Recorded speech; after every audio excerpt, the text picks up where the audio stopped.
Hello students, आप सब कैसे हैं? उम्मीद करते हैं कि आप सब जो है ठीक होंगे। आज हम करने वाले हैं जर्नल एंट्रीज। जर्नल एंट्रीज करेंगे हम कुछ एग्जांपल्स के थ्रू, कुछ बिजनेस ट्रांजैक्शंस लेंगे, उससे हम समझेंगे कि जर्नल एंट्रीज कैसे की जाती हैं। तो पहले जो है सबसे मोस्ट कॉमन जो ट्रांजैक्शन रहती है वो ये है कि business started with cash. Business start किया। जो बिजनेस स्टार्ट करेंगे तो जो बिजनेस का ओनर है, प्रोप्राइटर है, वो बिजनेस में पैसा इन्वेस्ट करेगा। जो पैसा इन्वेस्ट करता है उसको हम लोग बोलते हैं कैपिटल। तो एक तो कैपिटल, और दूसरा जो है बिजनेस में देखिए कैश आ रहा है, तो जो कैश आ रहा है दूसरा अकाउंट जो है वो कैश अकाउंट है।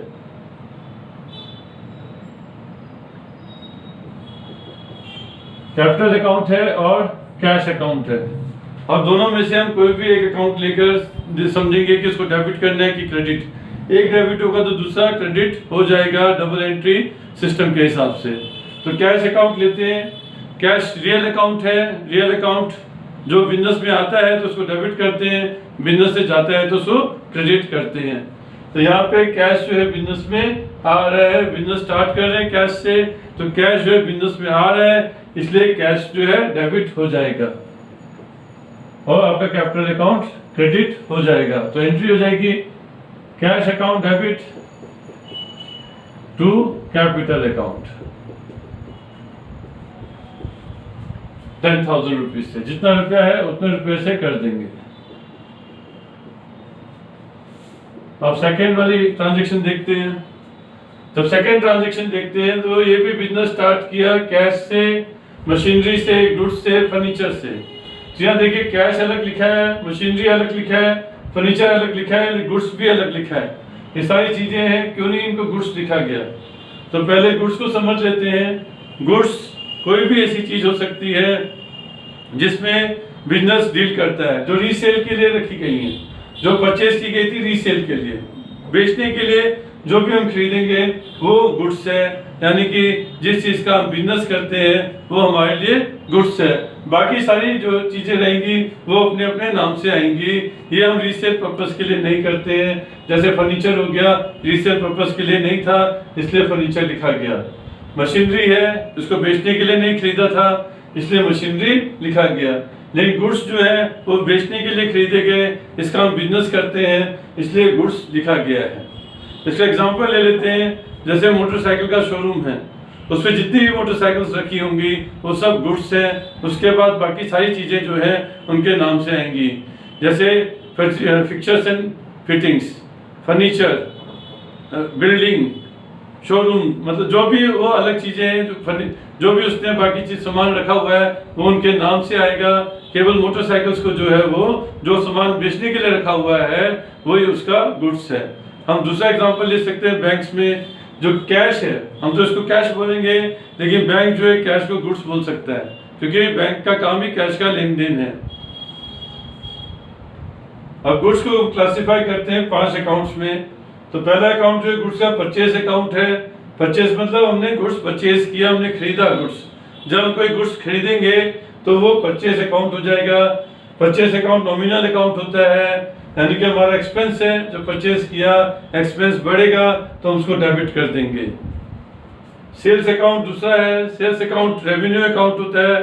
रेवेन्यू है, रेवेन्यू अगर हमारा बढ़ता है तो उसको क्रेडिट करते हैं, ये भी एक नॉमिनल अकाउंट ही है। Purchase return account, purchase return को जो परचेज किया था गुड्स हमने वो हम वापस कर सकते हैं। हमें समझ में नहीं आया, हमें पसंद नहीं आया, सामान कोई डिफेक्टिव हो गया, कोई भी रीजन हो सकता है, हम वो सामान जो है वापस कर देंगे। तो जो सामान वापस करेंगे उसको बोलेंगे परचेज रिटर्न या रिटर्न आउटवर्ड। आउटवर्ड मतलब बाहर जा रहा है। कौन सा सामान बाहर जाएगा? जो हमने खरीदा है वही सामान हम वापस करेंगे। तो ये परचेज का उल्टा होता है। परचेज डेबिट होगा हमेशा, तो परचेज रिटर्न हमेशा क्रेडिट हो जाएगा। अब सेल्स रिटर्न है। सेल्स रिटर्न सेल्स का अपोजिट है। सेल्स रिटर्न में जो सामान हमने बेचा था वो हमारे पास वापस आ गया, इसलिए सेल्स रिटर्न को रिटर्न इनवर्ड भी बोलते हैं। इनवर्ड मतलब वापस हमारे पास आ गया। ये हमेशा डेबिट होगा क्योंकि सेल्स का अपोजिट है, सेल्स क्रेडिट है, तो सेल्स रिटर्न भी डेबिट हो जाएगा। सेल्स रिटर्न भी नॉमिनल अकाउंट है। नॉमिनल अकाउंट है, रेवेन्यू कम हो रहे हैं जब सेल्स रिटर्न हो रहा है, रेवेन्यू जब कम होता है तो उसको डेबिट करते हैं। परचेस रिटर्न भी नॉमिनल अकाउंट है, परचेस रिटर्न करेंगे तो परचेसेस कम हो जाएंगे, मतलब हमारे एक्सपेंसेस जो है कम हो जाएंगे, एक्सपेंसेस कम होंगे तो उनको क्रेडिट करेंगे। और एक और अकाउंट है स्टॉक अकाउंट, जो बच गया हमारे पास, जो गुड्स हमने परचेस किए थे और जो सेल नहीं हुए, जो अभी तक हमारे पास बचा हुआ है वो स्टॉक में आएगा, इसलिए उसको बोलेंगे स्टॉक अकाउंट। अब दूसरी ट्रांजैक्शन समझते हैं। मतलब ये स्टार्ट किया था बिजनेस कैश से, तो कैश आ रहा है, कैश है। दूसरा मशीनरी है, तीसरा गुड्स है और चौथा फर्नीचर है। जब जनरल एंट्रीज करते हैं तो गुड्स नहीं लिखते हैं बच्चों, इन पांचों में से कोई एक अकाउंट होगा। अब यहाँ पे ना तो परचेज हो रही है, ना सेल हो रही है, ना परचेज रिटर्न है, ना सेल्स रिटर्न है, इसलिए गुड्स की जगह हम काट देंगे, गुड्स नहीं लिखेंगे, हम यहाँ लिखेंगे स्टॉक, हम लिखेंगे स्टॉक। और जो कुछ भी ऑनर इन्वेस्ट करता है बिजनेस में वो आपका हो गया कैपिटल। तो ये सारे अकाउंट्स से इफेक्ट हो रहे हैं सेकंड ट्रांजैक्शन में। तो देखिए कैश, मशीनरी, स्टॉक, फर्नीचर, ये जो चारों आइटम्स है ये आपके रियल अकाउंट है। रियल अकाउंट क्या बोलते हैं कि जो बिजनेस में आएगा हम उसको डेबिट करेंगे, बिजनेस से जाएगा उसको क्रेडिट करेंगे। अभी देखते हैं कि चारों आइटम्स बिजनेस में आ रही है कि बिजनेस से जा रही हैं। अब जो देखिए स्टार्टेड बिजनेस विद कैश, तो ये सारी चीजें बिजनेस में आ रही हैं, बिजनेस में आ रही है इसलिए सब डेबिट हो जाएंगी और कैपिटल जो है क्रेडिट हो जाएगा। अब उसका रूल्स, अब एंट्री करनी है तो एंट्री हो जाएगी आपकी cash account debit, machinery account debit,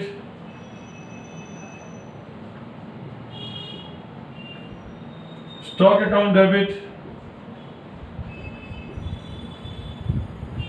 furniture account debit to capital account. और ये सब जो है डाल देंगे अमाउंट जितना जितना है। कैश में 10,000, मशीनरी में 20,000, स्टॉक में 10,000 और फर्नीचर में 5,000। और ये सब को ऐड करेंगे तो हमारा आ जाएगा कैपिटल अकाउंट 45,000। तो ये चीज ध्यान रखिए बच्चों कि जब कैश आ रहे हैं डेबिट करना है, तो ये सारे अकाउंट्स आ रहे हैं, हमने इनको डेबिट कर दिया तो कैपिटल जो है क्रेडिट हो जाएगा। अब हम लोग लेते हैं सेकेंड ट्रांजैक्शन परचेज से रिलेटेड। परचेज से रिलेटेड हम लोग देखेंगे तो हम लोग इसकी पहली ट्रांजैक्शन ले लेते हैं। सेकेंड, परचेज गुड्स किया, केवल लिखाओ परचेज गुड्स, या लिखाओ परचेज गुड्स फॉर कैश, या लिखाओ purchase goods from Ramesh for cash. जब आपको कैश दे दिया तो आप कैश में परचेज कर रहे हैं और या तो नाम भी नहीं है और कैश भी नहीं है, तो नाम और कैश दोनों नहीं है, तब भी हम जो इसको कैश में ही ट्रीट करेंगे। और अगर नाम और कैश दोनों दिया है तब भी इसको कैश में ट्रीट करेंगे। कैश स्पेसिफाई हो गया तब तो कोई दिक्कत ही नहीं है, कैश में ट्रीट करना है। और जब केवल आपको गुड्स बोला है, नाम नहीं दिया है, कैश भी नहीं दिया है, तो इट इज एज्यूम्ड दैट वो कैश ट्रांजैक्शन है। तो कैश इन्वॉल्व हो रहा है, परचेज हो रहा है आपका। अभी बताया बच्चों परचेज हमेशा डेबिट होगा और जो कैश जा रहा है तो कैश जो है क्रेडिट हो जाएगा। जब गुड्स परचेज किए तो गुड्स नहीं आता है बच्चों, वो जो 5 अकाउंट हमने किए हैं उन्हीं पांचों में से एक आएगा। गुड्स हम परचेज कर रहे हैं तो इसलिए परचेज अकाउंट आएगा। और जैसे बताया था कि परचेज अकाउंट हमेशा डेबिट होता है। परचेज अकाउंट आपका एक्सपेंस है और एक्सपेंस जब बढ़ता है तो हम उसको डेबिट करते हैं, तो हमने परचेज अकाउंट को डेबिट कर दिया। दूसरा जो अकाउंट है कैश अकाउंट है। कैश जो है वो आपका एसेट अकाउंट है और जब हम परचेज करेंगे गुड्स तो एसेट कम होंगे, एसेट जब कम होते हैं तो हम उसको क्रेडिट करते हैं। तो ये हमारी ट्रांजैक्शन हो गई purchase account debit to cash account. अब हम लोग आगे देखते हैं परचेज गुड्स फ्रॉम राकेश लिखा हो या फिर लिखा हो purchase goods from Rakesh on credit, दोनों एक ही बात है। नाम दिया है, कैश नहीं दिया है। जब केवल नाम दिया रहता है तो उसका मतलब हमने गुड्स जो है उधार पे खरीदे हैं। उधार पे खरीदे हैं तो जिनसे हम उधार पे खरीदते हैं उनको हम बोलते हैं क्रेडिटर्स। तो राकेश कौन है हमारे? राकेश जो है हमारे क्रेडिटर्स हैं, राकेश जो है वो क्रेडिटर्स हैं क्योंकि हमने इनसे सामान जो है उधार पे खरीदा है। तो इसलिए समझ लीजिए जिनसे हम सामान उधार पे खरीदते हैं वो हमारे क्रेडिटर्स होते हैं। तो राकेश हमारा क्रेडिटर है क्योंकि हम उससे सामान उधार पे खरीद रहे हैं। इसमें केवल नाम दिया है और आगे ट्रांजेक्शन में एक्सप्लिसिटली बोल दिया कि राकेश से हम क्रेडिट पे सामान खरीद रहे हैं। जब हम किसी सामान उधार पे खरीद रहे हैं ये साफ दिया है, केवल नाम दिया हो तब भी उधार पे खरीद रहे हैं और नाम के साथ क्रेडिट बोल दिया तो अंडरस्टूड है कि वो हम उधार पे खरीद रहे हैं। लिस्ट प्राइस 30,000 है, 10% ट्रेड डिस्काउंट पे ले रहे हैं। तो जो हम एंट्री करेंगे जनरल एंट्री की वो हम करेंगे, कौन से दो अकाउंट इफेक्ट हो रहे हैं पहले वो देख लेते हैं। जो परचेज किया गुड्स परचेज किया तो एक परचेज अकाउंट है, जैसे बताया गया था परचेज अकाउंट हमेशा डेबिट हो जाएगा। गुड्स नहीं लिखना है बच्चों, गुड्स की जगह परचेज कर रहे हैं गुड्स तो परचेज अकाउंट आ जाएगा, परचेज अकाउंट हमेशा डेबिट होगा। दूसरा अकाउंट जो है राकेश का है, राकेश कौन है, क्रेडिटर है, क्रेडिटर आपके बढ़ रहे हैं तो इसका अकाउंट क्या हो जाएगा, क्रेडिट रूल के हिसाब से। तो टू राकेश हो गया। और जो इसमें अमाउंट आता है 30,000 लिस्ट प्राइस है, इसका 10% माइनस कर देंगे 3,000 जो आएगा तो अमाउंट हो जाएगा 27,000। तो ये 27,000 हम लोग इसमें लिखेंगे। और बच्चों ये ध्यान रखिए नाम है तो नाम के साथ अकाउंट मत लिखिए, केवल नाम लिख दीजिए to Rakesh, to Ram, to Mohan, to Sohan, उसके साथ अकाउंट लिखने की जरूरत नहीं है। और सेकेंड वाली देखिए entry transaction B part, return 10% effective goods to Rakesh. तो गुड्स तो राकेश को वापस कर दिया, जब वापस किया तो परचेज रिटर्न हो गया। जो गुड्स परचेज किए थे हमने वह वापस कर रहे हैं राकेश को। तो परचेज रिटर्न क्या होता है, परचेज रिटर्न जो होता है आपका क्रेडिट हो जाता है तो हम लिखेंगे टू परचेज रिटर्न, परचेज का उल्टा, परचेज का उल्टा हो जाता है परचेज रिटर्न। परचेज रिटर्न जो है आपका आ जाएगा 10%, इसका 10% आएगा बच्चों, जो ये अमाउंट है 27,000 इसका 10% आएगा, इसका नहीं, जितना लिस्ट प्राइस है उसका नहीं आएगा, जितना हमने परचेज किया था उसका 10% आएगा 2700। और यहाँ पे आ जाएगा जिसको हम वापस कर रहे हैं, कौन है, राकेश। राकेश को हम वापस करें तो राकेश डेबिट हो जाएगा 2700 से। तो ये चीज क्लियर कर लीजिए। रूल क्या है, जब हमने कुछ परचेज किया था तो परचेज को डेबिट किया था, अब वही सामान हम वापस कर रहे हैं तो परचेज को क्रेडिट करेंगे, परचेज रिटर्न जो है क्रेडिट हो जाएगा, सामान वापस जा रहा है। और राकेश का अकाउंट जिसको हम वापस कर रहे हैं, जो उसको रिसीव हो रहा है गुड्स उसको हम डेबिट करते हैं, राकेश का अकाउंट डेबिट हो जाएगा। अब थर्ड वाला देखिए, पेड किया 24,000 इन फुल सेटलमेंट, पेमेंट कर दिया। तो जो दो अकाउंट है वो एक कैश अकाउंट है आपका और एक जो है राकेश का अकाउंट है। तो राकेश पर्सनल अकाउंट है, पर्सनल अकाउंट डेबिट होता है जब उसको रिसीव्ड होता है और जब क्रेडिट होता है मतलब जब वो दे रहा होता है। तो इस ट्रांजेक्शन में देखिए हम जो है 24,000 राकेश को पे कर रहे हैं, तो राकेश को वो रिसीव हो रहा है, राकेश को रिसीव हो रहा है तो राकेश को डेबिट करेंगे, राकेश जो है डेबिट हो जाएगा। और हमारे पास से पैसा चला गया, कैश हमारे पास से जा रहा है, इसलिए कैश अकाउंट जो है क्रेडिट हो जाएगा। कितना रुपया पे कर रहे हैं बच्चों, देखिए 24,000 पे कर रहे हैं तो कैश में 24,000 आएगा। और जब फुल सेटलमेंट बोलता है, जब ये फुल सेटलमेंट है तो हम लोग निकालेंगे कि राकेश को कितना रुपया देना था। 27,000 था, फिर 2700 रिटर्न हो गया, तो 27,000 में से 2700 माइनस किया तो ये आ गया 24,300। 24,300 देना था तो फुल सेटलमेंट है तो राकेश का पूरा लिखेंगे 24,300। इसका मतलब जब 24,000 पे कर रहे हैं इसका मतलब 300 हमको डिस्काउंट मिल गया, तो डिस्काउंट रिसीव्ड लिखेंगे, तो हम लिखेंगे डिस्काउंट रिसीव्ड, डिस्काउंट रिसीव्ड लिखेंगे 300 रुपीज। ये फायदा हो रहा है बेटा, नॉमिनल अकाउंट है डिस्काउंट रिसीव्ड, तो नॉमिनल अकाउंट जब फायदा होता है प्रॉफिट होता है तो उसको क्रेडिट करते हैं, डिस्काउंट रिसीव्ड को क्रेडिट कर देंगे। एक बार फिर से क्लैरिफाई कर लेते हैं, जब गुड्स परचेज किए हैं और केवल नाम दिया है, इसका मतलब उधार पे परचेज कर रहे हैं। और जब एक्सप्लिसिटली बोल दिया तब तो कोई दिक्कत ही नहीं है, तो हम उधार पे ही उसको खरीद रहे हैं। और जिससे हम उधार पे खरीदते हैं उनको बोलते हैं क्रेडिटर्स। और क्रेडिटर्स का रूल होता है, अगर क्रेडिटर्स मतलब लायबिलिटीज है तो उनका रूल लायबिलिटीज से रिलेटेड होगा। लायबिलिटी इंक्रीज होगी तो क्रेडिटर्स को क्रेडिट करेंगे और लायबिलिटीज कम होगी तो डेबिट करेंगे। तो यहाँ पे देख लीजिए, जब गुड्स परचेज किया तो गुड्स नहीं लिखना है, परचेज अकाउंट हो जाएगा। परचेज अकाउंट हमेशा डेबिट होता है, इसलिए परचेज अकाउंट डेबिट कर दीजिए। जिससे गुड्स खरीदा राकेश, तो राकेश का आ जाएगा, राकेश क्रेडिटर है, क्रेडिटर बढ़ रहे हैं तो उसको क्रेडिट करेंगे। और लिस्ट प्राइस 30,000 है, 10% ट्रेड डिस्काउंट। तो ट्रेड डिस्काउंट यहाँ पे बात कर लेते हैं।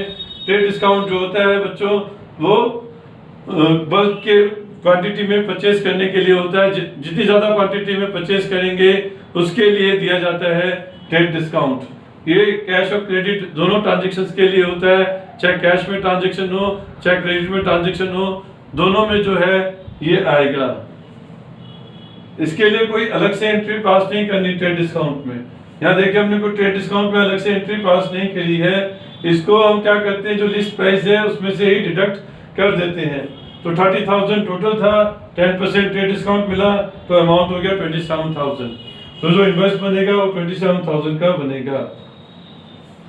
अब ये 10% जो है गुड्स वापस कर दिए राकेश ने, तो परचेज किए हुए गुड्स हम वापस कर देंगे राकेश को। तो ये जो है परचेज रिटर्न हो जाएगा।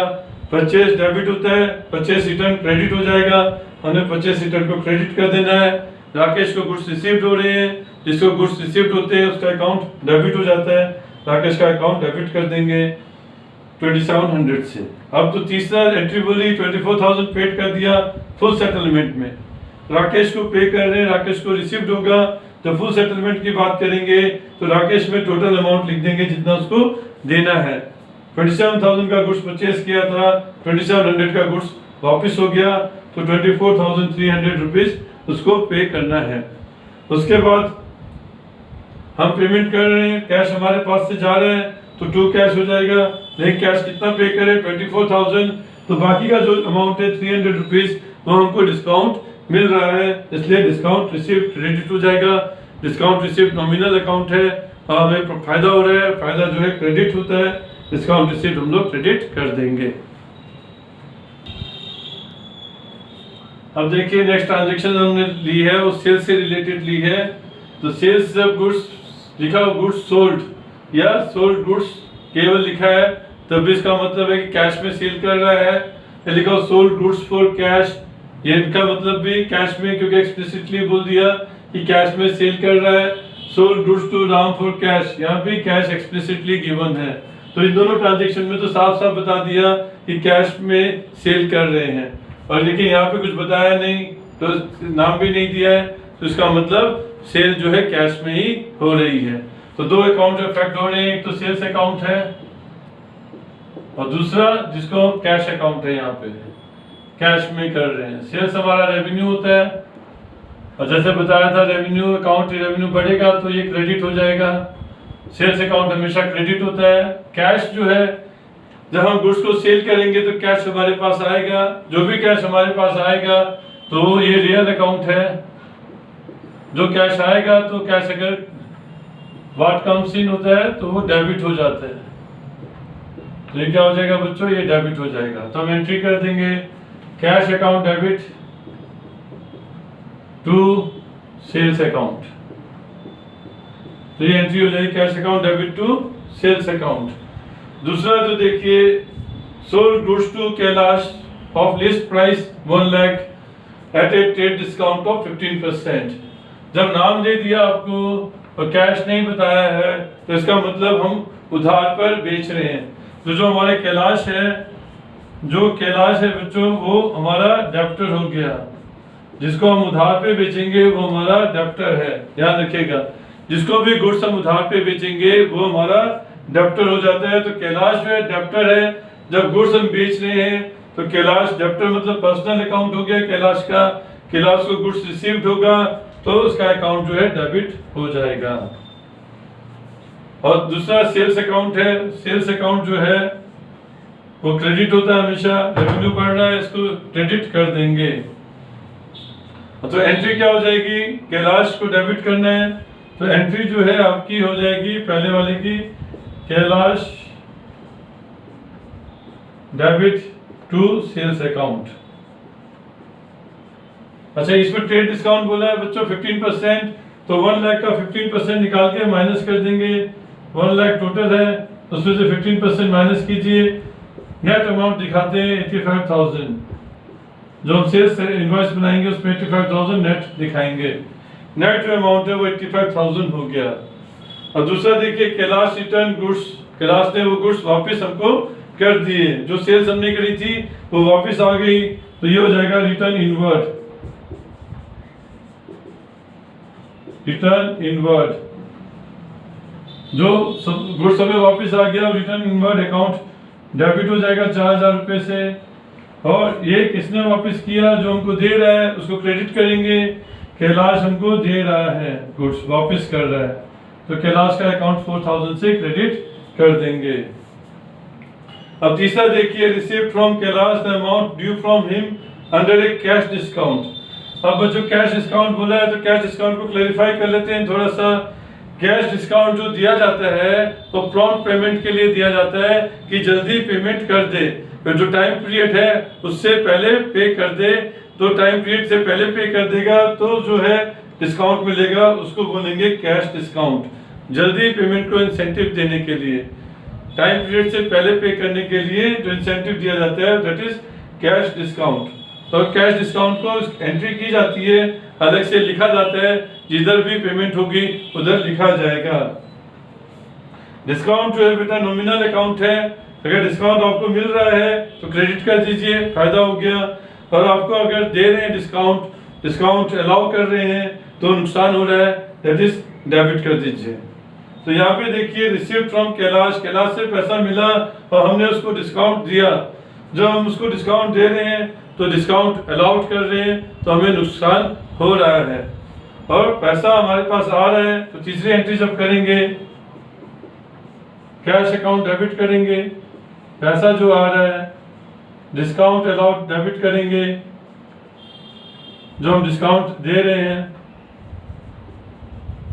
और टू कैलाश, कैलाश को दे रहे हैं इसलिए कैलाश से आए। पैसा भी कैलाश से मिल रहा है और डिस्काउंट भी कैलाश को दे रहे हैं, इसीलिए जो है कैलाश क्रेडिट हो जाएगा।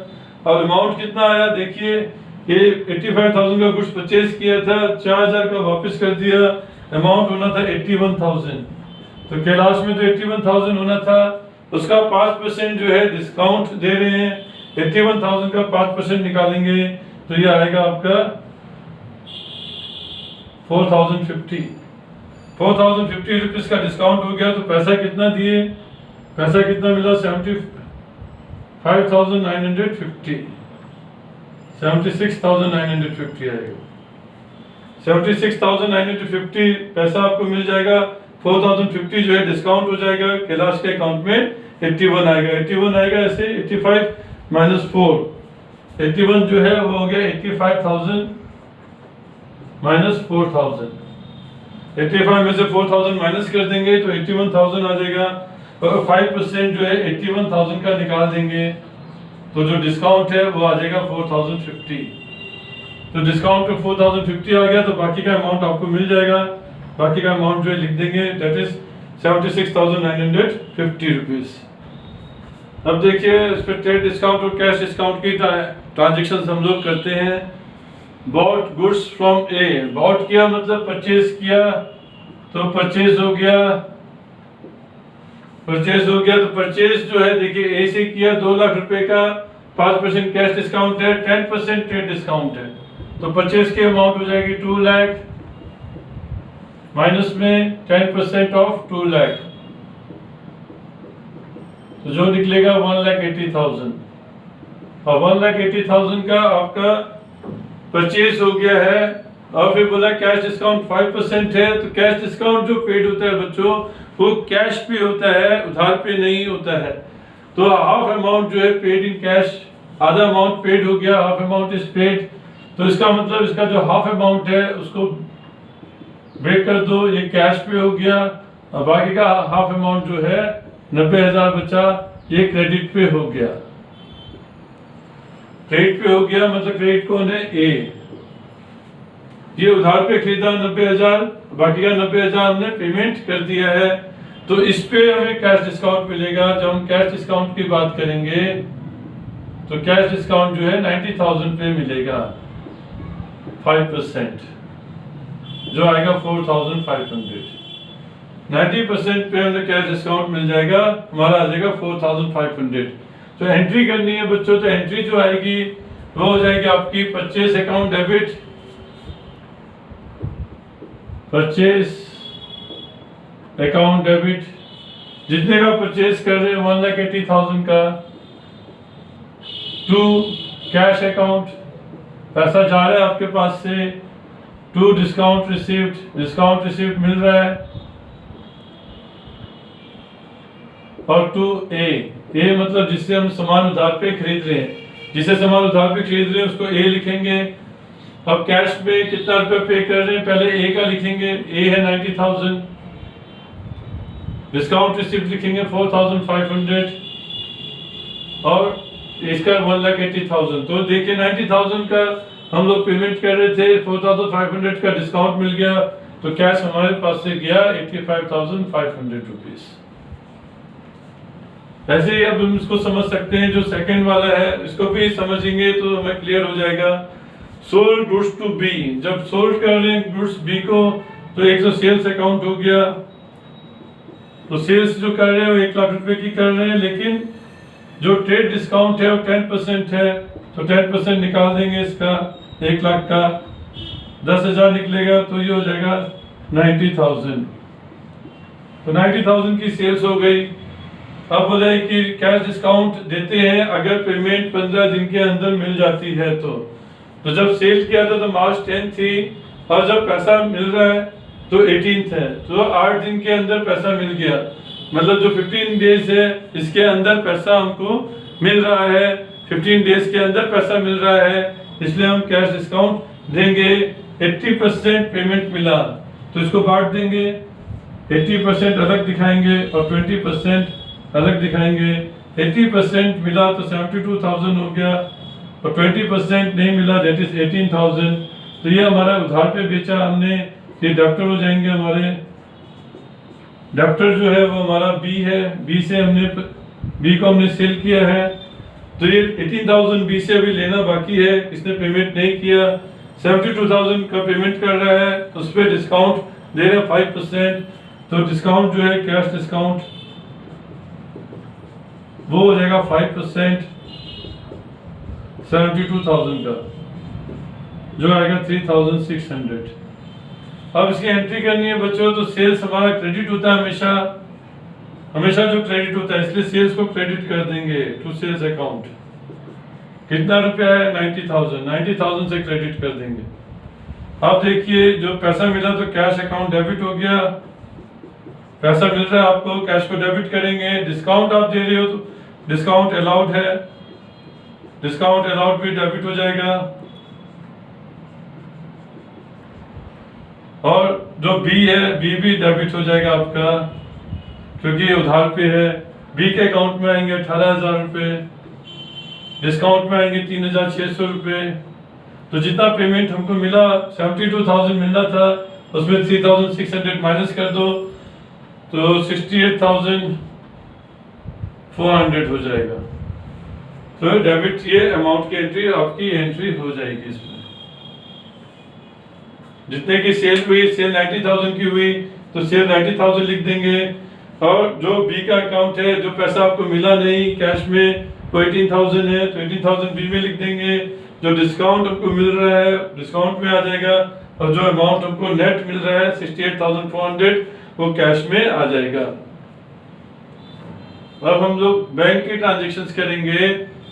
Paid into bank for opening A current account. Bank में तो हम लोग करंट अकाउंट ही खुलवाते हैं, बिजनेस पर्संस जो होते हैं उनको करंट अकाउंट ही खुलवाना पड़ता है बैंक में। तो बैंक में अकाउंट खुलवाया तो बैंक तो इंक्रीज हो गया आपका, एक बैंक इंक्रीज हो गया, दूसरा जो है कैश आपका डिक्रीज हो गया। दोनों एसेट हैं, यहाँ से देखिए दोनों आपके एसेट हैं। दोनों जो एसेट है, बैंक इंक्रीज हो रहा है तो डेबिट हो जाएगा और कैश डिक्रीज हो रहा है तो क्रेडिट हो जाएगा। ये हमारा रूल है एसेट का। एसेट इंक्रीज होता है तो डेबिट करते हैं, एसेट डिक्रीज होता है तो क्रेडिट करते हैं। एंट्री हो जाएगी आपकी bank account debit to cash account.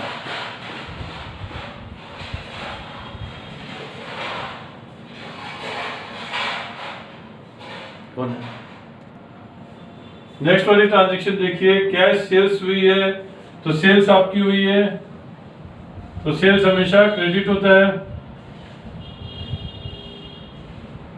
Sales हमेशा क्रेडिट हो जाएगा।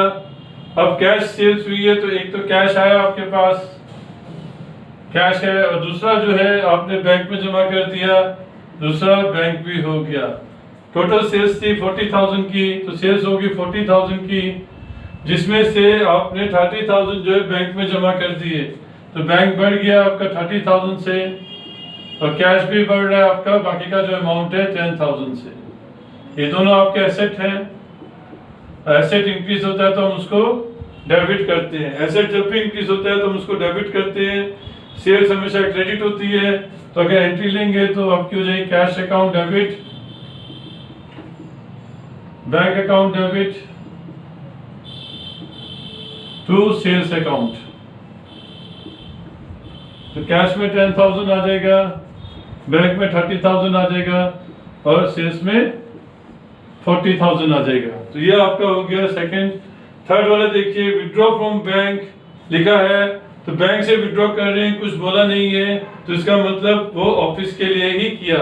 विड्रॉ फ्रॉम बैंक, बैंक से जब पैसा निकाल रहे हैं तो बैंक आपका जो है डिक्रीज हो गया और कैश आपका बढ़ गया। कैश बढ़ जाएगा क्योंकि पैसा बैंक से निकाल के ऑफिस में आ रहा है, कैश इंक्रीज हो जाएगा तो डेबिट कर देंगे, बैंक डिक्रीज हो जाएगा क्रेडिट कर देंगे, दोनों आपके एसेट अकाउंट है। तो इसका मतलब एंट्री होगी cash account debit to bank account. अब यहाँ देखिए, withdraw from bank for private use, यहाँ बता दिया प्राइवेट यूज के लिए है, और जब प्राइवेट यूज के लिए निकालता है तो उसको हम बोलते हैं ड्रॉविंग्स। ड्रॉविंग्स हमेशा डेबिट होती हैं तो ड्रॉविंग्स को डेबिट कर दीजिए, ड्रॉइंग्स अकाउंट डेबिट। ड्रॉइंग्स को डेबिट कर दिया। जो पैसा प्राइवेट यूज के लिए निकालते हैं उसको बोलते हैं ड्रॉविंग्स, और ड्रॉविंग्स तो हमेशा डेबिट होंगी। अब पैसा कहाँ से निकल रहा है? बैंक से। बैंक कम हो गया, डिक्रीज हो गया तो बैंक जो है क्रेडिट हो जाएगा। अब आइए next, placed on fixed deposit account at bank. अब फिक्स्ड डिपॉजिट अकाउंट खुलवा रहे हैं। फिक्स्ड डिपॉजिट अकाउंट आपका एसेट है, फिक्स्ड डिपॉजिट अकाउंट एसेट है। एसेट इंक्रीज होता है तो डेबिट हो जाता है, तो हम लिखेंगे fixed deposit account debit. Fixed deposit account debit, debit हो गया क्योंकि फिक्स्ड डिपॉजिट एसेट है हमारा। एसेट इंक्रीज होता है तो डेबिट करते हैं, और हमारा बैंक से पैसा जा रहा है तो बैंक से जब भी पैसा जाएगा तो बैंक को क्रेडिट कर देंगे। अब हम लोग सीखते हैं ओपनिंग एंट्री के बारे में। ओपनिंग एंट्री के बारे में कुछ डिस्कस करेंगे। ओपनिंग एंट्री मतलब होता है कि जो साल हमारा जब स्टार्ट होता है, अकाउंटिंग ईयर जब स्टार्ट होता है, उसमें हम जब सबसे पहली एंट्री जो करते हैं वो होती है फर्स्ट एंट्री, यानी कि ओपनिंग एंट्री। ये जो ओपनिंग एंट्री होती है बच्चों, ये पिछले साल के जो साल के एंड के जो बैलेंसेस बच जाते हैं उनको हम कैरी फॉरवर्ड करते हैं। मतलब जो पिछले साल हमारे अकाउंट्स थे उनमें जो बैलेंसेस बच गए थे उनको हम इस साल कैरी फॉरवर्ड करके लेके आएंगे, और इस साल के शुरू में जो सबसे पहली एंट्री हम करेंगे उसको बोलेंगे ओपनिंग एंट्री। और जो अगर जो जितने भी पिछले साल के अकाउंट्स हैं उनमें डेबिट बैलेंस वाले होंगे और क्रेडिट बैलेंस वाले होंगे, तो नॉर्मली तो दोनों इक्वल रहते हैं, लेकिन कभी कभी क्वेश्चन में हमें कैपिटल नहीं दिया होता है, निकालना पड़ता है। तो जो हमारा अगर डेबिट टोटल जो है, टोटल डेबिट का क्रेडिट से ज्यादा है तो डिफरेंस आया कैपिटल में, और कैपिटल भी दे दिया और क्रेडिट का टोटल ज्यादा आ रहा है कैपिटल के साथ, डेबिट में अमाउंट कम आ रही है, तो उसको हम लोग डिफरेंस गुडविल से पूरा करेंगे। अब एक क्वेश्चन ले लेते हैं। क्वेश्चन में देखिए, कैश दिया है, एसेट्स कैश दिया है, बैंक दिया है, स्टॉक दिया है, डेब्टर्स दिया है, मशीनरी दी है, और क्रेडिटर्स लायबिलिटीज में क्रेडिटर्स दिया है, कैपिटल नहीं दी है, तो हमें कैपिटल निकालनी पड़ेगी। तो जितने भी एसेट्स दिए होते हैं सबको डेबिट कर देते हैं। Cash account debit, bank account debit, stock account debit. अच्छा, डेब्टर्स में अलग अलग लिखेंगे, अशोक अलग लिखेंगे, पवन अलग लिखेंगे, जो नाम दिए विवेक का भी अलग लिखेंगे। उसके बाद क्रेडिटर्स में टू, क्रेडिटर्स लायबिलिटी है, क्रेडिट हो जाएगा, लाल अलग लिखा जाएगा, टू पाल भी, ओम भी अलग लिखा जाएगा, और टू जो है आपका कैपिटल आ जाएगा, ये बैलेंसिंग फिगर होगा। टू कैपिटल अकाउंट, ये बैलेंसिंग फिगर आएगा आपका। तो देखिए कैश में कितना दिया है, 8,000 रुपया, बैंक में 2 लाख रुपया, स्टॉक में 54,000, और डेब्टर्स अलग अलग लिखा जाएगा। अशोक का 16,000, पवन का 20,000 और विवेक का भी 20,000। तो ये बच्चों टोटल जो होता है ये आपका टोटल आएगा 2 लाख, 3 लाख, 3,60,000 रुपया। और मशीनरी भी इन्हें लिखे, मशीनरी भी लिखेंगे, मशीनरी अकाउंट डेबिट 52,000। तो ये टोटल हो जाएगा 3,60,000। तो जो जो एसेट्स में दिया था सब डेबिट हो गया। अब जो लायबिलिटीज में दिया है वो क्रेडिट हो जाएगा। लाल का जो अकाउंट है वो 7,000 रुपए से क्रेडिट हो जाएगा, और ओम का जो अकाउंट है वो 13,000 से क्रेडिट हो जाएगा। तो ये 3,60,000 में से 20,000 माइनस करेंगे तो ये बैलेंसिंग फिगर हो जाएगा 3,40,000। ये एंट्री साल के जो ये सारे बैलेंसेस जो दिए थे ये साल के एंड में थे। पिछले साल का जो एंड था उस वक्त ये सारे बैलेंसेस हमारे पास थे। इस साल जब हम शुरू करेंगे तो स्टार्टिंग में ही जो पहली एंट्री करते हैं, फर्स्ट एंट्री, वो इन सब अकाउंट बैलेंसेस को फॉरवर्ड करके लाना है। तो ऐसे सारे डेबिट हो जाएंगे, लायबिलिटी सारी क्रेडिट हो जाएगी, और जो डिफरेंस है वो हमारा कैपिटल अकाउंट से पूरा हो जाएगा। अब हम लोग कुछ टर्म्स देख लेते हैं। बैड डेब्ट, बैड डेब्ट रिलेटेड होता है डेब्टर्स से। डेब्टर्स आपको पता ही है कि जो इनको हम सामान उधार पे बेचते हैं वो हमारे डेब्टर्स होते हैं, उनसे हमने पैसे लेने होते हैं। अब किसी भी वजह से वो अमाउंट अब इरिकवरेबल है, मतलब आपको मिलने की कोई उम्मीद नहीं है, तो उसको जो है हम बैड डेब्ट बोलेंगे।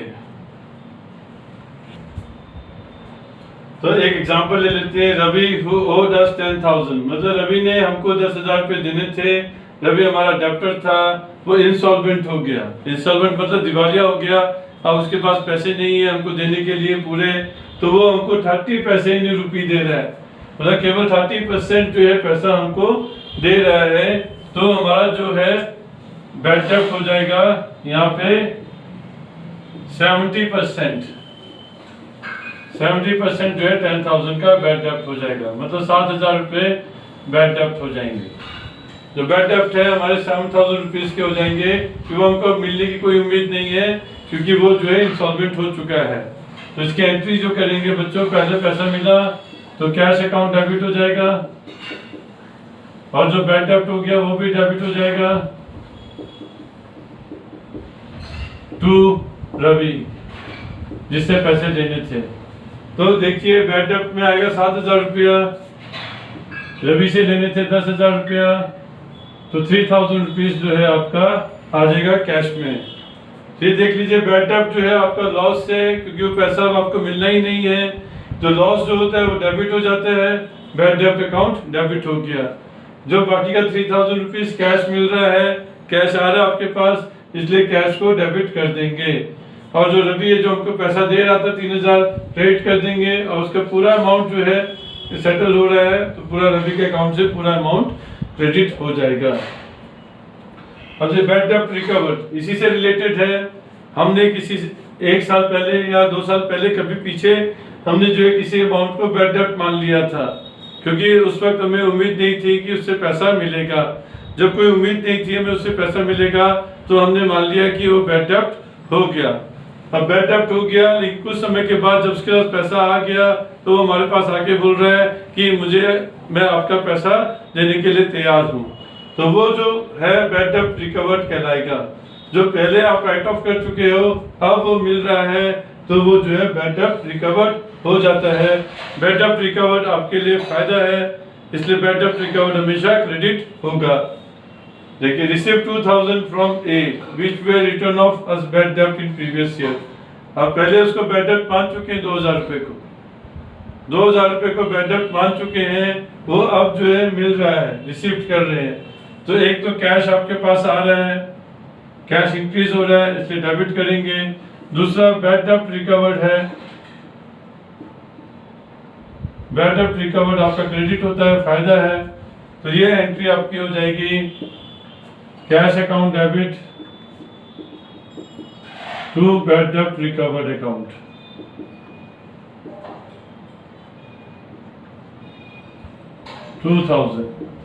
जितना पैसा मिला।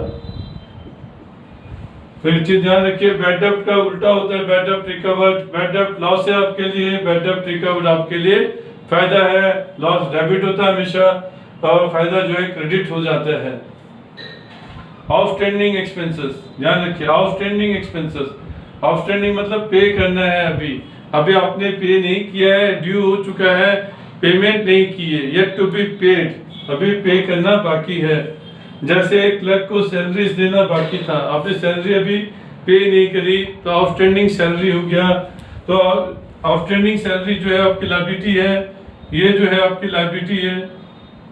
और लायबिलिटी जब भी इंक्रीज होती है तो वो क्रेडिट हो जाती है। तो इसका जो आउटस्टैंडिंग सैलरी है वो क्रेडिट हो जाएगा।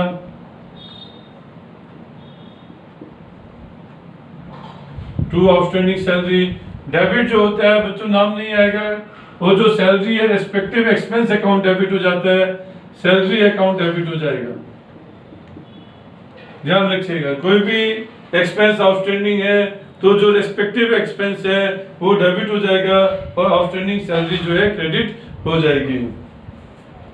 प्रीपेड, प्रीपेड का मतलब है कि ये आपने जो है पहले ही पे कर दिया। प्रीपेड मतलब पहले ही पे कर रहे हैं।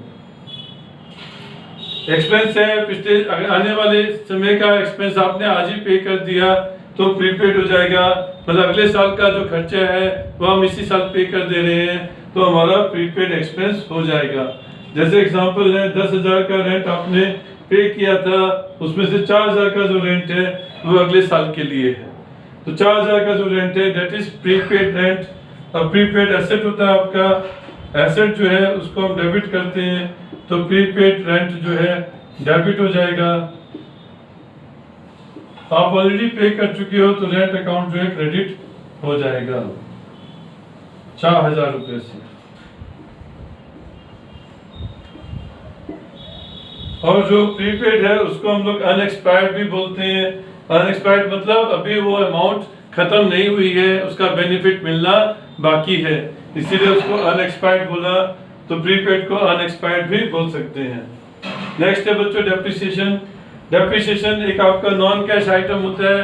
डेप्रिसिएशन का मतलब आपका कोई एक्सपेंस हो रहा है लेकिन ये कैश में एक्सपेंस नहीं हो रहा, आप किसी को कैश पे नहीं कर रहे हो डेप्रिसिएशन में, तो ये नॉमिनल अकाउंट है।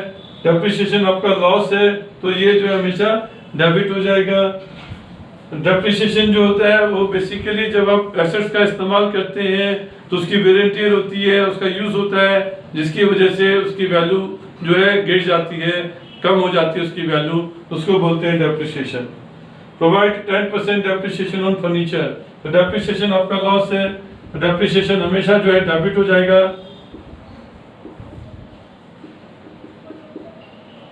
टू तो जो रेस्पेक्टिव एसेट होता है वो हमेशा क्रेडिट हो जाता है। जब भी आप डेप्रिसिएशन लगाएंगे डेप्रिसिएशन को डेबिट कीजिएगा और जो रेस्पेक्टिव अकाउंट है एसेट अकाउंट उसको क्रेडिट कर दीजिएगा। 10% ऑफ 50,000 निकालेंगे 5,000 आएगा। 10% ऑफ 50,000 निकालेंगे तो जितना अमाउंट है वो लिखा जाएगा। ध्यान रखिए डेप्रिसिएशन लॉस है इसलिए डेबिट किया गया और एसेट की वैल्यू कम हो रही है इसलिए एसेट को क्रेडिट किया गया। Interest on capital, interest on capital देखना है बच्चों, तो जो कैपिटल उन्होंने इन्वेस्ट करी है बिजनेस में उस पे हम लोग इंटरेस्ट कैलकुलेट करते हैं वो इसलिए कैलकुलेट करते हैं कि वही अगर पैसा ऑनर ने बैंक में रखा होता तो उसको कुछ इंटरेस्ट मिलता, तो इसीलिए वो जो है अगर सही प्रॉफिट निकालना है बिजनेस का तो उस कैपिटल पे इंटरेस्ट भी कैलकुलेट करनी चाहिए। तो जो इंटरेस्ट कैलकुलेट करते हैं कैपिटल पे वो बिजनेस के लिए एक्सपेंस है, तो बिजनेस के लिए एक्सपेंस है तो इंटरेस्ट ऑन कैपिटल डेबिट हो जाएगा। इंटरेस्ट ऑन कैपिटल हम जो है डेबिट कर देंगे।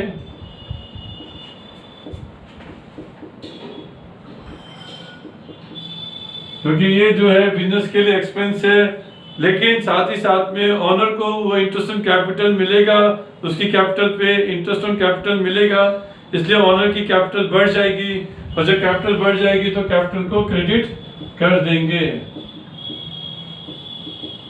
और ये जो है 12% बोला है, टोटल कैपिटल 1 लाख है, 12% का 1 लाख का 12% निकाल देंगे, 12,000 हो जाएगा। अब नेक्स्ट वाला देखिए, interest on drawings. Interest on drawings कितना चार्ज करना है? 8,000। तो जैसे इंटरेस्ट ऑन कैपिटल है उसका अपोजिट होता है इंटरेस्ट ऑन ड्राइंग्स। अगर प्रोप्राइटर पैसा निकाल रहा है बिजनेस से तो उसके ऊपर इंटरेस्ट चार्ज किया जाता है, तो उसको बोलते हैं interest on drawings. Interest on drawings जो है बिजनेस के लिए फायदा है, बिजनेस को वो मिलेगा, लेकिन ऑनर की कैपिटल साथ में कम हो जाएगी, ऑनर के लिए वो नुकसान होता है। तो बिजनेस के लिए फायदा है तो इंटरेस्ट ऑन ड्राइंग्स क्रेडिट हो जाएगा, इंटरेस्ट ऑन ड्राइंग्स जो है क्रेडिट हो जाएगा। साथ में ऑनर के लिए नुकसान है तो कैपिटल अकाउंट को डेबिट कर देंगे 8,000 रुपीज से। और बच्चों नेक्स्ट पे आते हैं, बॉट गुड्स फ्रॉम नीलेश। ये अगला केस है, इसमें हम देख रहे हैं कि एसेट्स जब भी हम परचेज करते हैं तो एसेट्स परचेज करने के ऊपर उसकी कॉस्ट प्राइस के अलावा उस पर स्पेंड किया कैरेज, एसेट को लाने में जो कैरेज खर्च किया, एसेट्स को इंस्टॉल करने पे जो खर्चा हुआ, इंस्टॉलेशन का खर्चा, वो भी ऐड हो जाएगा। और अगर कोई इमीडिएट रिपेयर हो रही है एसेट पे, वो भी उसकी वैल्यू में ऐड हो जाएगी। लेकिन जब गुड्स परचेज करेंगे तो कैरेज को अलग से दिखाते हैं, गुड्स की वैल्यू में ऐड नहीं करते हैं। Goods bought from Nilesh for cash. आपने कैश में गुड्स परचेज किया है, गुड्स परचेज किया तो एक तो आपका परचेज अकाउंट हो गया, परचेज अकाउंट डेबिट, और कैश आपके पास से चला गया तो कैश पे क्रेडिट हो गया 5,000 रुपए से। ये तो एक एंट्री हो गई। अब कैरेज पेड किया तो उसकी एंट्री अलग हो जाएगी, कैरेज एक्सपेंस है, कैरेज अकाउंट डेबिट कर देंगे, और पैसा जा रहा है इसलिए कैश अकाउंट को क्रेडिट कर देंगे। सिंपल। अब नेक्स्ट देखिए, purchase machinery for rupees 3 lakh. Machinery खरीदी है, गुड्स नहीं। तो मशीनरी खरीदी 3 लाख की, पेड किया वेजेस उसके इंस्टॉलेशन पे और कैरेज पे भी खर्च किया। तो जब मशीनरी खरीद रहे हैं, कोई एसेट परचेज कर रहे हैं, तो जितना भी पैसा उस पर खर्च करेंगे उसकी वैल्यू में ऐड कर देंगे। तो मशीनरी आ रही है आपके पास, मशीनरी अकाउंट डेबिट हो जाएगा। नाम नहीं दिया है, इसका मतलब सब कुछ हमने कैश में परचेज किया है। तो ये ऐड कर देंगे 3 लाख प्लस 2500 प्लस 3,000, तो 3,05,500 हो जाएगा। टोटल अमाउंट से इसको कर देंगे। अब नेक्स्ट देखिए, पुरानी मशीनरी थी, उस पर 10,000 रुपए की थी, 200 रुपये कैश पे खर्च किया और 100 रुपया उसके इमीडिएट रिपेयर पे खर्च किया। मतलब जब तक मशीनरी इस्तेमाल के लायक नहीं होती है तब तक उस पर किए गए सारे खर्चे मशीनरी में जोड़ देने हैं। तो इसमें भी मशीनरी डेबिट होगा क्योंकि मशीनरी आ रही है, एसेट आ रहा है आपका, मशीनरी अकाउंट डेबिट कर दीजिए और पैसा जा रहा है टू कैश अकाउंट कर दीजिए। टोटल अमाउंट डाल दीजिए 10,300 रुपया। ये बच्चों कुछ एंट्रीज करते हैं जो गुड्स से रिलेटेड है। जैसे आपने यहाँ पे गुड्स से आपके कम हो रहे होंगे लेकिन आपको कुछ पैसा बदले में नहीं मिल रहा है या कोई प्रॉमिस नहीं मिल रहा है कि उसका पेमेंट आपको मिल जाएगा। जैसे ड्रॉइंग ऑफ गुड्स, प्रोप्राइटर ने गुड्स विड्रॉ कर लिए अपने पर्सनल यूज के लिए, तो प्रोप्राइटर लेके चला जाता है अपने घर, जितना भी गुड्स उसने बिजनेस से निकाल लिया उसके लिए वो कोई पेमेंट नहीं करेगा, बिजनेस को बदले में कुछ पैसा नहीं मिलने वाला। Goods given as charity, charity मतलब दान कर दिया, जब दान कर दिया तब भी पैसा आपको कुछ नहीं मिलेगा, बदले में कुछ रिटर्न नहीं मिलने वाला। Goods distributed as free samples, free samples में डिस्ट्रीब्यूट कर दिए, सैंपल्स के तौर पर बांट दिए। जब सैंपल्स के तौर पर बांट दिए तो उसका पैसा आपको नहीं मिलने वाला गुड्स का। या गुड्स जो चोरी हो गए या आग लगने से नुकसान हो गया तो वो भी नुकसान में चला गया, उसका भी पैसा आपको नहीं मिलेगा। तो ये 4 केसेस हैं जिसमें नजर आता है कि जो गुड्स हैं आपके कम हो रहे हैं, बदले में कुछ आपको नहीं मिल रहा, कोई प्रॉमिस भी नहीं हो रहा है कि आपको पैसा मिल जाएगा फ्यूचर में। तो पहले ड्राइंग्स है गुड्स का, तो ड्राइंग्स सीधा इन सभी केसेस में परचेज अकाउंट क्रेडिट हो जाएगा आपका। परचेज अकाउंट एक ही सिचुएशन में क्रेडिट होता है बच्चों, जब आपके गुड्स कम हो रहे हैं और बदले में पैसा या कोई प्रॉमिस आपको नहीं कर रहा है कि पैसा दे देगा, तो उस केस पे आपको परचेज अकाउंट क्रेडिट करना है। चाहे इसका केस है चाहे यहाँ पर भी है, तो ये भी परचेज अकाउंट क्रेडिट हो जाएगा आपका। हर जगह परचेज अकाउंट क्रेडिट हो जाएगा इन सभी केसेस में।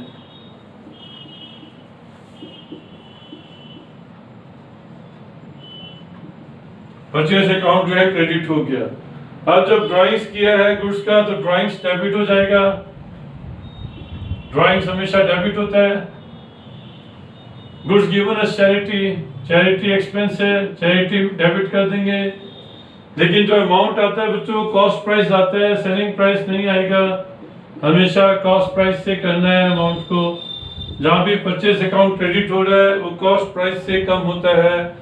Distributed as free samples, free samples आपका एडवर्टाइजमेंट एक्सपेंस होता है। Advertisement expense account debit, advertisement expense debit हो जाएगा।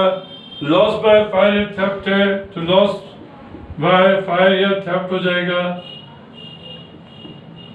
वो डेबिट हो जाएगा आपका। लॉस हमेशा डेबिट होता है इसलिए हमने इसको डेबिट कर दिया।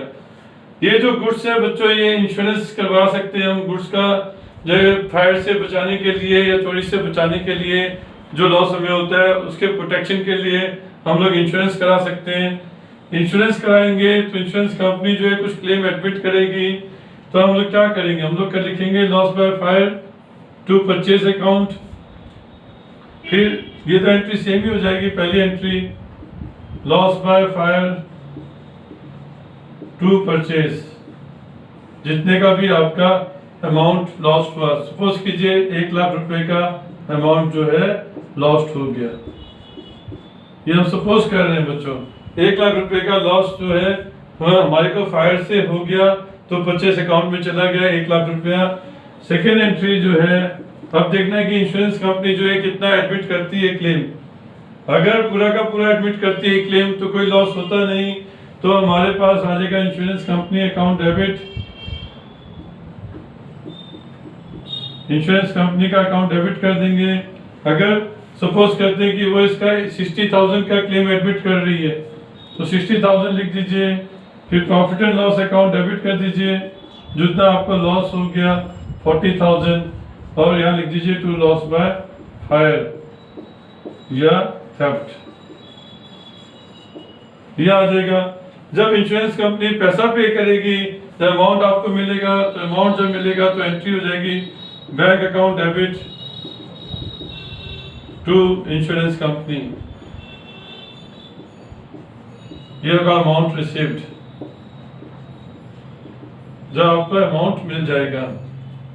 अब देखिए जो इंश्योरेंस आपने कराया है उस पर एक पीरियोडिक पेमेंट करनी पड़ती है, उसको बोलते हैं इंश्योरेंस प्रीमियम। जो इंश्योरेंस प्रीमियम है वो एक्सपेंस है आपका, और ये एक्सपेंस है तो हमेशा डेबिट हो जाता है। Insurance premium account debit, insurance premium account debit to bank account, पैसा चला जाएगा। जब प्रीमियम पे करेंगे तो पैसा चला जाएगा बच्चों, इसलिए बैंक अकाउंट डेबिट क्रेडिट हो जाएगा। और जो इंश्योरेंस प्रीमियम पे कर रहे हैं तो इंश्योरेंस प्रीमियम अकाउंट डेबिट, ये एक्सपेंस है, एक्सपेंस डेबिट हो जाता है। अब लाइफ इंश्योरेंस देखिए, लाइफ इंश्योरेंस प्रीमियम जो है ड्राइंग्स होता है, ध्यान रखिएगा। तो ड्राइंग्स जो है डेबिट हो जाएगी टू बैंक अकाउंट, पैसा जो है बैंक के थ्रू पेड होता है, इंश्योरेंस का चेक के थ्रू पे करेंगे। अब इनकम टैक्स भी आपका ड्राइंग्स है तो इनकम टैक्स भी ड्राइंग्स अकाउंट डेबिट हो जाएगा टू बैंक कैश कम बैंक अकाउंट। अच्छा ये समझ लीजिए बच्चों की जो इनकम टैक्स है ये ऑनर की इनकम के ऊपर लगता है, इसलिए उसको इनकम टैक्स बोला। तो ये जो ड्राइंग्स हो जाएगी अगर ये पैसा बिजनेस से जा रहा है। लाइफ इंश्योरेंस प्रीमियम भी ऑनर की लाइफ इंश्योरेंस है, इसलिए ये भी जो है ड्राइंग्स में आएगा। अब एक और टर्म आती है जिसका इस्तेमाल कभी कभी क्वेश्चन में पूछ रहता है, बीपीपी। बीपीपी का मतलब है वैल्यू पेएबल पोस्ट। ये इक्विवेलेंट होता है कैश ऑन डिलीवरी के हिसाब से। जैसे गुड्स आपको मिल जाएगा तो आप कैश पे कर दीजिए। तो बीपीपी से पहले गुड्स भेजे जाते थे पोस्ट ऑफिस के थ्रू। पोस्ट ऑफिस में गुड्स आ जाता था, आप जाते थे पोस्ट ऑफिस को पेमेंट कर देते थे और पोस्ट ऑफिस आपको गुड्स जो है हैंड ओवर कर देता था। मतलब जब तक आप पैसा पे नहीं करते थे आपको गुड्स नहीं मिलता था।